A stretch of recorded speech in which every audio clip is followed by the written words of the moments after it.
OpenAI just made GPT 5.5 Instant the default for everybody. And their headline stat was that it has like 53% fewer hallucinations on high stake prompts. And that sounds massive. And I think most people are going to see that number and feel more confident without realizing that number is basically meaningless without asking what it's compared to. GPT 5.5 Instant has 52.5% fewer hallucinations than GPT 5.3 Instant. That's not compared to like a human expert or like another really good model.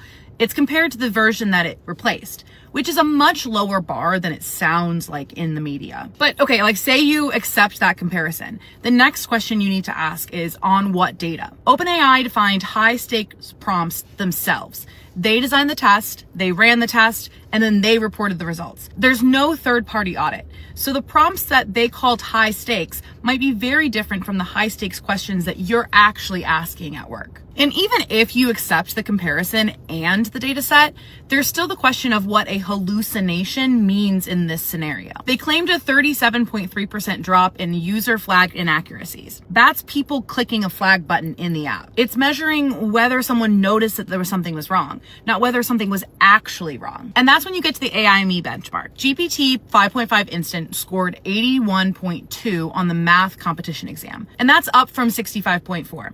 But these models are trained on the math competition benchmarks. So scoring on a test that you prepared specifically for is not the same as like being smarter. That's like getting a B+ on a math test when you had the math test before while you were studying. And none of this means that the model isn't better. It might be, but might be better, says the company selling it, is not the same as reliably better for your work. And this applies to every single company. Anthropic, OpenAI, Google, all of them.